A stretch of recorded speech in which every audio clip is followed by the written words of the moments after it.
All the Jewish people from Riga must move into the ghetto. Those who won't move in the ghetto will be caught outside the ghetto, will be shot.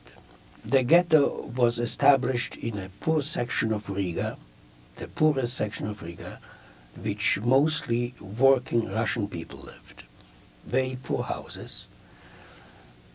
And that area where about 3,000 Russians lived, over 32,000 Jewish people from all over the city had to move. Weeks before the ghetto was closed, you could see the streets full of small wagons.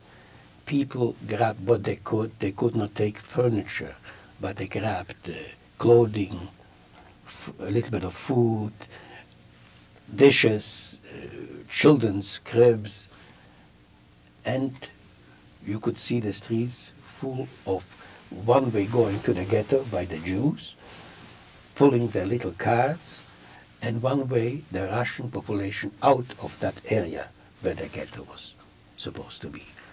A fence was built around the ghetto, and by the day when all the Jews came, it was in beginning of October, the ghetto was closed. Everybody moved in the ghetto. We, my parents, and myself, my 3 sisters and the 2 babies, got a small apartment on a 4-story building, which were very few, on the 1st floor. We had only 2 bedrooms and a kitchen. There was a committee who looked after distribution of the apartments. So some got better ones, some got worse ones. People were fighting for certain apartments to get the best one they could.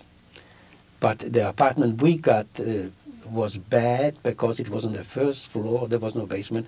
It was very cold because the winter approached and there was no heating. For heating we used wood, which we broke fences in the gardens. There was no wood. And the rations, of course, we got were very small. You could not survive with those rations alone.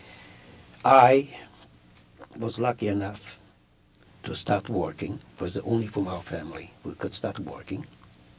Those who went to work were lucky enough to get some extra food. And we start bringing in,